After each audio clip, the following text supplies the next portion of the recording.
నమస్తే, welcome to social post. నేను మీ మాధురి. ఈ మధ్య కాలంలో ప్రతి ఒక్కరి జీవితంలో ఒక చీకటి కోణం అనేది కనిపిస్తూ ఉంటుంది. ఈ లివ్ ఇన్ రిలేషన్షిప్స్ వైపు ప్రతి ఒక్కరు కూడా మొగ్గు చూపుతున్నారు. దీనికి కారణం ఏంటి? అసలు లివ్ ఇన్ రిలేషన్షిప్ లో ఉంటే వచ్చే లాభాలేంటి? లివ్ ఇన్ రిలేషన్షిప్ ఒకసారి పెట్టుకున్న తర్వాత మనకి లాలో ఎలాంటి సపోర్ట్ లభిస్తుంది, అమ్మాయిలకు కానీ అబ్బాయిలకు కానీ? డీటెయిల్ గా చెప్పడానికి మనతో పాటు ఉన్నారు ఎడ్విన్ కేదార్స్ గారు, అడ్వకేట్. నమస్తే సార్. హలో అమ్మా. I'm good sir. What about you? I'm good అమ్మా. Yeah sir. ఇప్పుడు ఇండియాలో లివ్ ఇన్ రిలేషన్షిప్ కల్చర్ అనేది చాలా ఎక్కువైపోయింది సార్. ఈ లివ్ ఇన్ రిలేషన్షిప్ అనేది ఎంత వరకు కరెక్ట్? మీరు అన్నట్టు లివ్ ఇన్ రిలేషన్షిప్స్ పెరుగుతున్నాయి అన్నారు కదమ్మా. Live in relationship work culture మారిన తర్వాత పెరిగిందమ్మా. ఇంతకుముందు ఈ వర్క్ కల్చర్ లేదు మన దగ్గర. Work culture means? Work culture అంటే ఇప్పుడు సాఫ్ట్వేర్ కల్చర్ వచ్చింది, club culture, pub culture, night shifts, లేకపోతే నైట్ అవుట్స్, లేకపోతే ఆఫీస్ ట్రిప్స్, ఆఫీస్ టూర్స్ అని చెప్పేసి ఇది ఏంటంటే ఒక వేలం వేరేలాగా తయారైందమ్మా. అవతలోడు చేయగా తప్పు లేనిది నేను చేస్తే తప్పు ఏంటి? విచ్చలవిడితనం, ఆన్సరబిలిటీ లేదు. నేను ఎందుకు వైషుడై, అవును నేను మేజర్ని, నేను చేస్తే తప్పేంటి? నా రైట్స్ నాకు తెలియదా? నా డ్యూటీస్ నాకు తెలియదా? లేకపోతే నేను ఎట్లా ప్రొటెక్ట్ చేసుకోవాలో నాకు తెలియదా? లేకపోతే అందరు చేసినప్పుడు నేను చేస్తే తప్పేంటి? తోటోడు తోడ కోసుకున్నాడని నేను మెడ కోసుకోవటం కాదు. ఏంటంటే లీగాలిటీ ఉందా లేదా అనేది కాదు. మేము చేసేది తప్పు కాదు. ఒక మొండి వాదన, ఒక పిడి వాదన. నేను చేసేది కరెక్టే. నువ్వు తప్పు అనుకుంటే నేను చేసేది తప్పని నేను యాక్సెప్ట్ చేస్తాను. నాకు ఇది రైటే, నేను చేసేది కరెక్టే. అట్లాంటప్పుడు నువ్వు అన్నదానికి నేను ఆన్సర్ చేయాలి. అది కరెక్టే. లీగాలిటీ గురించి మాట్లాడుతున్నారు కదా. ఫస్ట్ ఖుష్బూ వర్సెస్ మణిఅమ్మల్ అని చెప్పేసి 2010లో అమ్మ ఫస్ట్ కేసు. దాన్ని పైనీరింగ్ జడ్జిమెంట్. దీంట్లో ఏంటంటే live in relationship right to life కింద అది తప్పు కాదు.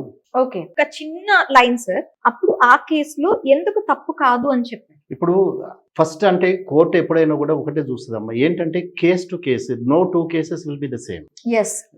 రెండు కేసులు ఎప్పుడు సేమ్ కాదు, రెండు కేసులు ఎప్పుడు సిమిలర్ కాదు. అట్లాంటప్పుడు వీళ్ళు దాన్ని ఏదైతే నెగటివ్ సైడ్ ఉందో నెగటివ్ సైడ్ తీసుకొని వస్తారు. అవును. ఇప్పుడు అక్కడ ఏంటంటే దాంట్లో ఒకటి జరిగి ఉండొచ్చు. ఏంటంటే ఒక పాప బాబు పుడితే పాపకో బాబుకో డిఎన్ఏ టెస్ట్ చేయాలి, లేకపోతే పాపను దీంట్లో దాన్ని అంటే ఈ లెజిటిమసీ గురించి క్వశ్చన్ చేసినప్పుడు ఆ పాపకు లెజిటిమసీ ఎక్కడి నుంచి వస్తుందంటే no court is accepting for a DNA test even live in relationships లో కూడా.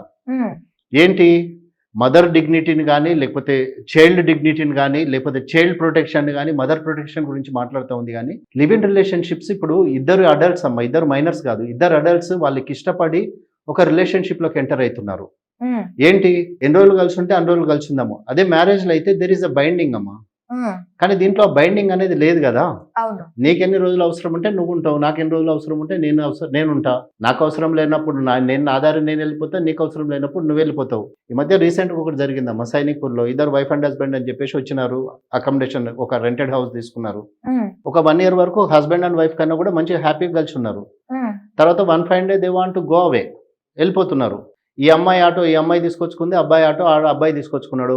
ఇంటి ఓనర్ కిందకి వచ్చేసి ఏమైందమ్మా ఇద్దరు కలిసి ఒక దాంట్లో వెళ్ళట్లేదు, మీరిద్దరు వేరు ఆటోలలో వెళ్ళిపోతున్నారు అంటే, అవును సార్ అయిపోయింది, ఆయన రూట్లో ఆయన వెళ్ళిపోతున్నాడు, నా రూట్లో నేను పోతున్నా అంటే. అదేంటంటే మీకు పెళ్ళని మేము చెప్పలేదు కదా, లివ్ ఇన్ రిలేషన్షిప్లో ఉన్నాం మేము, అయిపోయింది, మా ఇద్దరికి ఇంట్రెస్ట్ చచ్చిపోయింది, ఆయన దారి ఆయన వెళ్ళిపోతున్నాడు, నా దారి నేను వెళ్ళిపోతున్నా అని చెప్పేసి చెప్పారు. సో ఏంటంటే ఇప్పుడు చాలా సింపుల్ అయిపోయిందమ్మా. ఏంటంటే అవును నువ్వు నాకు ఇష్టమైంది, నేను నీకు ఇష్టమైనను, కలిసి ఉందాము, కలిసిన రోజు కలిసి ఉందాము. ఏ రోజు మన ఇద్దరికి నడవదో, ఏ రోజు మన ఇద్దరికి చెల్లదు అనుకుంటాము, లేకపోతే నడిపించలేము అనుకుంటాము, వీఆర్ పార్టింగ్ ఆల్వేస్. సో దీనికి ఇప్పుడు జనాలు కూడా దీనికి ఎందుకు ఇష్టపడుతున్నారంటమ్మా, ఇప్పుడున్న ట్రెండ్లో లేకపోతే ఇప్పుడున్న జనరేషన్ ఏంటంటే they do want a committed relationship. Committed relationship కి రెస్పాన్సిబిలిటీ తీసుకోవాలని భయపడుతున్నారా? లేకపోతే భయపడుతున్నారమ్మా. డెఫినెట్ గా భయపడుతున్నారు. ఏంటంటే ఇప్పుడు ఒకసారి once you are married then there are 101 things. అంత బాగుంటే, అంత సవ్యంగా ఉంటే బాగానే నడుస్తుంది. కానీ ఎప్పుడైతే అది బాగలేదో, లేకపోతే ఎప్పుడైతే సవ్యంగా నడవట్లేదో, ఇంకా అది ఇట్లా స్పార్క్స్ అవుతున్నాయి.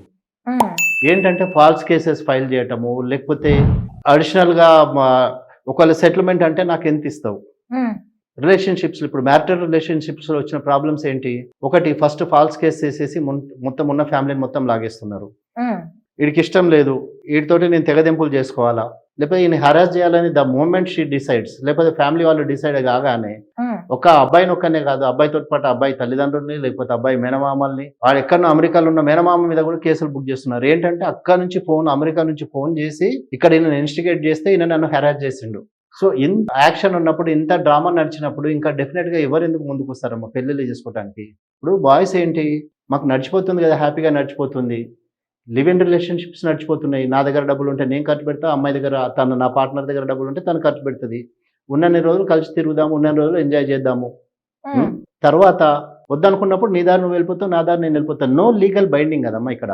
ఓకే. అందుకే people are more towards the live in relationships. ఎందుకు అంటే ఏమి లీగల్ బైండింగ్ రావట్లేదు, లీగల్ బాండ్స్ లేవు, లీగల్ గా ఎట్లాంటి లీగాలిటీ లేదు, దాని మీద క్వశ్చన్ చేయడానికి ఏమి ఇది లేదు. కాబట్టి people are opting for this kind of relationships mostly. So అయితే ఇక్కడ మనకి ఈ లివ్ ఇన్ రిలేషన్షిప్స్ లో ఒకవేళ డొమెస్టిక్ వైలెన్స్ మీరు ఇందాక అన్నారు, ఇక్కడ ఎక్కడి నుంచో ఫారెన్ నుంచి వచ్చి మేనమామ నాకు ఇన్స్ట్రక్షన్స్ ఇస్తే నాకు చేస్తున్నారు డొమెస్టిక్ వైలెన్స్ అనేది. అదే domestic violence live in relationship లో అమ్మాయికి కానీ అబ్బాయికి కానీ ఉంటే క్వశ్చన్ చేయడానికి ఉందా? అబ్బాయి ఏం చేయలేడమ్మా, కానీ అమ్మాయి చేయొచ్చు. 2005 ఆఫ్ డొమెస్టిక్ వైలెన్స్ యాక్ట్ ప్రకారము అమ్మాయి నిజంగానే ఒకవేళ నాకు ఇట్లా జరిగింది అట్లా జరిగింది అని చెప్పేసి కంప్లైంట్ చేస్తే they have to register a case. Even live in relationship live in relationships లో కూడా అమ్మాయికి రైట్స్ ఉన్నాయి, అబ్బాయికి ఏం లేవు. మళ్ళీ ఓకే, అబ్బాయి ఎవరికి చెప్పుకోలేడు, పోలీస్ స్టేషన్కి వెళ్ళలేడు, ఎవరికి చెప్పుకోలేడు. ఏంటంటే ఓకే బతుకు జీవుడు అని చెప్పేసి పారిపోవడమే తప్ప ఇంకేం చేసేది ఏం లేదు. పెళ్లిలో సెక్యూరిటీ గురించి పెళ్లి చేసుకోము, లివ్ ఇన్ రిలేషన్షిప్ లో ఉంటున్నాము అంటున్నారు. మరి ఇందులో ఎంత సెక్యూర్ గా ఉంటున్నారు? ఇందులో కూడా సెక్యూరిటీ అనేది ఎప్పుడు ఉండదమ్మా. మ్యారేజ్ లోనే సెక్యూరిటీ లేనప్పుడు లివ్ ఇన్ రిలేషన్షిప్ లో ఎక్కడి నుంచి వస్తుందమ్మా? లివ్ ఇన్ రిలేషన్షిప్ లో చంపిన వాళ్ళు లేరా? ఇప్పుడు ఈ మధ్య రీసెంట్ ఒక ఐఏఎస్ ఆఫీసర్ వచ్చేసి ఆయనకు పెళ్ళైంది, ఆల్రెడీ భార్య పిల్లలు ఉన్నారు, హీస్ పోస్టెడ్ సమ్వేర్, వేరే అమ్మాయితో అఫైర్ పెట్టుకున్నాడు ఇక్కడ హైదరాబాద్ లో. అమ్మాయి ఈయనకు హెల్త్ బాగాలేనప్పుడు ఈ అమ్మాయి పోయి వేరే అబ్బాయితో అఫైర్ పెట్టుకుందని చెప్పేసి out of anger and frustration ఈ లివ్ ఇన్ రిలేషన్షిప్ లో ఉన్న అమ్మాయిని చంపేయడం జరిగింది. This was not reported and not has come to the, ఇది మీడియాకి రాలేదు. ఆయన డ్యూటీ ఆయన చేసుకుంటున్నాడు. ఎవరో చచ్చిపోయింది, ఎందుకు చచ్చిపోయింది అంటే ఎవరో చచ్చిపోయింది అంతే, చచ్చిపోయింది. ఎందుకు చచ్చిపోయింది? ఒక ఐఏఎస్ ఆఫీసర్. మరి చెప్పండి ఇక్కడ అంటే ఒకటే అమ్మా, ఇప్పుడు ఆ క్రిమినల్ మైండ్ సెట్ ఉన్నప్పుడు, లేకపోతే నేను రివెంజ్ తీసుకోవాలని మైండ్ సెట్ ఉన్నప్పుడు ఎవరిని ఆపలేరమ్మా. ఒకటి ఏంటంటే కలిసి ఉంటున్నాము, కలిసి ఉన్నంత వరకు కలిసి ఉందామనే ఒక అదే మూమెంట్లో పోతే ఓకే.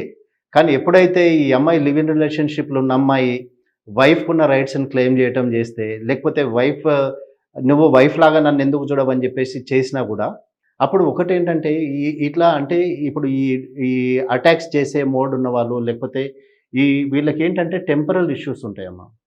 ఏంటంటే నువ్వు ఉన్నన్ని రోజులు కలిసి ఉందాము, లేకపోతే అప్పుడు మాట్లాడుకున్నది అప్పుడు ఉండదు. ఇది అంతే ఏంటంటే టైం టు టైం సిచ్యుయేషన్ బట్టి చేంజ్ అవుతూ ఉంటుంది, టైం బేస్డ్ ఇవన్నీ.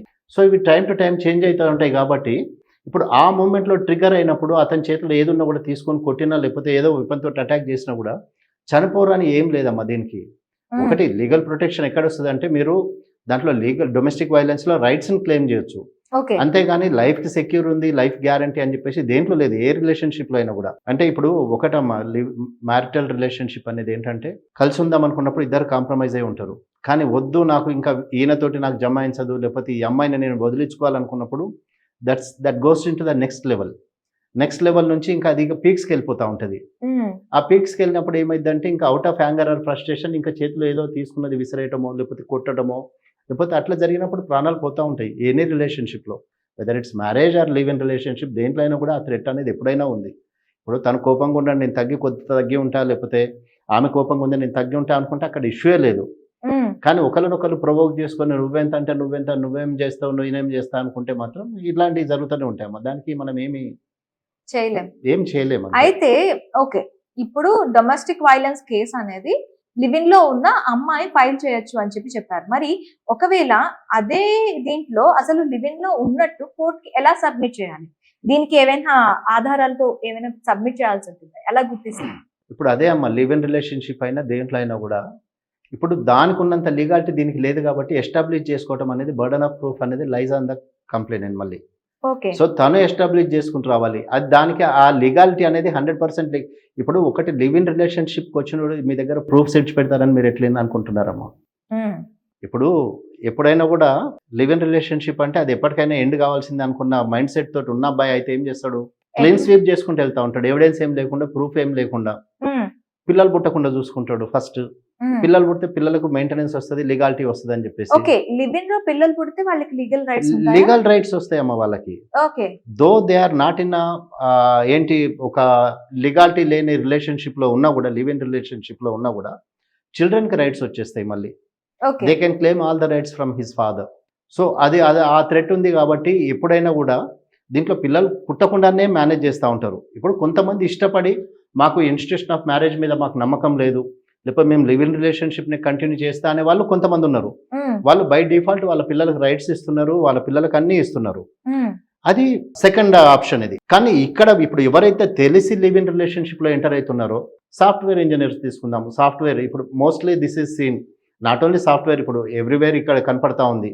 సో ఇప్పుడు అట్లాంటి వాళ్ళు ఏంటంటే, ఒకవేళ అబ్బాయికి కానీ అమ్మాయికి కానీ మైండ్ సెట్ ఉందనుకో, మా తల్లిదండ్రులకు తెలియకుండా నేను ఉన్నన్ని రోజులు నేను ఒక రిలేషన్షిప్ నడిపిస్తా అని అబ్బాయి అనుకున్నా అమ్మాయి అనుకున్నా కూడా వాళ్ళిద్దరికి అండర్స్టాండింగ్ ఉంటే అసలు ఏమీ ప్రాబ్లం లేదు అక్కడ. కానీ ఎప్పుడైతే ఇప్పుడు ఈ అమ్మాయి తన మీద ఇష్టం డెవలప్ చేసుకొని, లేకపోతే అబ్బాయి అమ్మాయి మీద ఇష్టం డెవలప్ చేసుకున్నప్పుడే అన్ని ఇన్ఫర్మేషన్ మొత్తం గ్యాదర్ చేయడం స్టార్ట్ చేస్తారమ్మా. ఇన్ఫర్మేషన్ గ్యాదర్ చేసినప్పుడు మాత్రం you will be totally trapped. Okay. So ఆ సేఫ్టీ మెజర్స్ వాళ్ళు తీసుకుంటే దాంట్లో ఏం ప్రాబ్లం లేదు.